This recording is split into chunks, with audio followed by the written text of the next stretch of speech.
അവൻ വീണാലും നിലംപരിച്ചാകയില്ല. യഹോവ അവനെ കൈപിടിച്ച് താങ്ങുന്നു.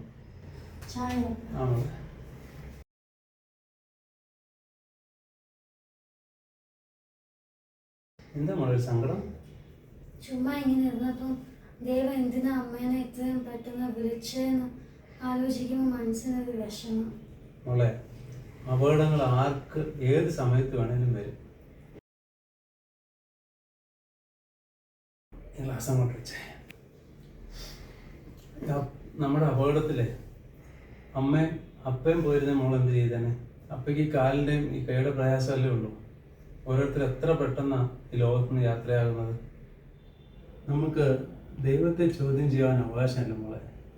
നമ്മുടെ പള്ളിയിൽ ശവസംസ്കാര സമയത്ത് അച്ഛൻ പറഞ്ഞ ഓർമ്മയില്ലേ? ജീവന്റെ മേലും മരണത്തിൻ്റെ മേലും അധികാരമുള്ളവൻ തമ്പുരാനാണ്. നമ്മൾ ഒരു കാലത്ത് ഈ ലോകം വിട്ട് പോകേണ്ടവരാണ്. നമുക്കൊരു കാര്യത്തിൽ പ്രത്യാശയോടെ ഇരിക്കണം. നമ്മൾ ഈ ലോകം വിട്ട് പോകുമ്പോൾ നിൻ്റെ അമ്മയോടുകൂടെ നമുക്ക് സ്വർഗത്തിൽ ദൈവത്തെ ആരാധിക്കാൻ കഴിയും. ആ ഒരു വലിയ പ്രത്യാശയോടെ ദൈവത്തിൻ്റെ വചനപ്രകാരം ദൈവഗീത പ്രകാരം ജീവിക്കാൻ നമുക്ക് പരിശ്രമിക്കാം. അത് നമുക്ക് ചെയ്യുവാനായിട്ടുള്ളൂ. പിന്നെ മോൾക്കെന്താ ഒരു വിഷമം? ഞാൻ ജോലിക്ക് പോകുന്ന വീട്ടിലെ ചേച്ചി എന്നെ ഭയങ്കര ബാഡായിട്ടാണ് ട്രീറ്റ് ചെയ്യുന്നത്. എന്നെ കള്ളീനെ പോലെ കാണുന്നത്. ഞാനൊരു തെറ്റും ചെയ്തില്ലെങ്കിലും അവസാനം ഞാൻ ആ തെറ്റുകാരി. ആ വീട്ടിൽ അപ്പച്ചും കുഴപ്പമില്ല. മോളെ, മോൾ പ്രാർത്ഥിക്കുക. അപ്പോഴെ കാല് പെട്ടെന്ന് സുഖമാവട്ടെ. സുഖമായാലും മോൾക്ക് വീണ്ടും പഴയതുപോലെ സ്കൂളിൽ പോകാം.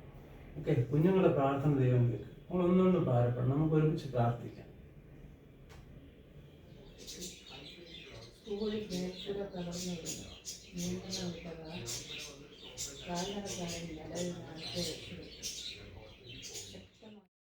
ഈ കഷ്ടം പറഞ്ഞു വരുന്നവരെ ഒന്നും വീട്ടിൽ കയറ്റരുതെന്ന് പറഞ്ഞാൽ കേൾക്കത്തില്ല. എന്താ മോള്? എന്റെ മാല കാണാനില്ല. ജോലിക്ക് വരുന്ന കള്ളിപ്പെണ്ണ് എടുത്തതായിരിക്കും. മോളെ, അങ്ങനെയൊന്നും പറയരുത്. ആ കൊച്ചിന്റെ ഗതികേട് കൊണ്ടാണ് അവളുടെ പഠിത്തം പോലും നിർത്തിയിട്ട് നമ്മുടെ വീട്ടിൽ ജോലിക്ക് വന്നിരിക്കുന്നത്. അതുകൊണ്ട് നമ്മൾ അങ്ങനെയൊന്നും പറയരുത്. അതുപോലെയുള്ളവരാണ് ഇവറ്റകളെയൊക്കെ വഷളാക്കുന്നത്. ഇവറ്റകളെയൊക്കെ പിടിച്ച് പോലീസിൽ ഏൽപ്പിക്കുക വേണ്ടി. മോളെ, നീ വ്യക്തതയില്ലാതെ ആ കൊച്ചിനെ കള്ളിയാക്കരുത്. ഒരിക്കൽ എന്റെ അപ്പച്ചനായി എന്നെയും എന്റെ ജോലി സ്ഥലത്ത് പൈസ കാണാതെ വന്നപ്പോൾ കള്ളനെന്ന മുദ്ര കുത്തി പോലീസിൽ ഏൽപ്പിച്ചിരുന്നു. ആ മേൽവിലാസം ഇന്നും എനിക്ക് മാറിയിട്ടില്ല. നമ്മളോട് അസൂയുള്ളവർ ഇന്നും രഹസ്യമായി ഞാൻ കട്ടുണ്ടാക്കിയതാണ് ഈ സമ്പാദ്യം എന്ന് പറയുന്നു. അതുകൊണ്ട് വ്യക്തമല്ലാത്ത കാര്യങ്ങൾ ആരെയും വിധിക്കരുത്. ആ കുഞ്ഞു വരുന്ന സമയമായി. അവളെ കേൾക്കാൻ നമ്മളൊന്നും പറയരുത്. അവൾക്ക് കേൾക്കാൻ വലിയ വിഷമമാണ്. ഇങ്ങോട്ട് ഓടി. എന്റെ മാല കട്ടോണ്ട് പോയിട്ട് ഒന്നും അറിയാത്തവളെ പോലെ കേറി വരുന്നു കള്ളി. ഞാൻ ഒരു മാല എടുത്തിട്ടില്ല. ഏത് മാലയെ കുറിച്ച് ആന്റി പറയുന്നേ? മോളെ, ആ കുഞ്ഞിനെ വിട്ടിട്ട് റൂമിന്റെ അകത്തെങ്ങാണ് വേണ്ടോ ഒന്ന് പോയി നോക്കിക്കേ. ലൈറ്റ് ഇട്ട് റൂമെല്ലാം ഒന്ന് നോക്കിക്കേ. മാല മിക്കവാറും അവിടെ തന്നെ കാണും.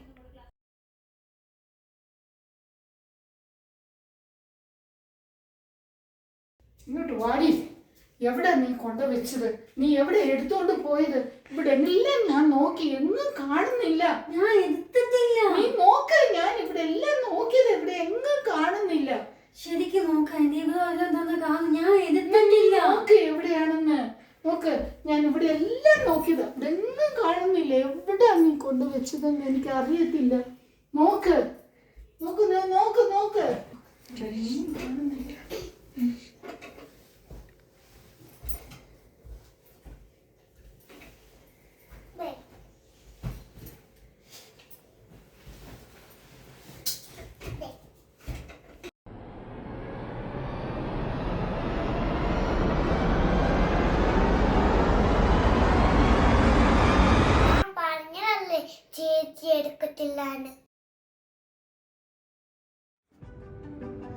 ചിലപ്പോഴൊക്കെ നാമും അനേകർക്ക് പലവിധമായ മേൽവിലാസങ്ങൾ നൽകാറില്ലേ?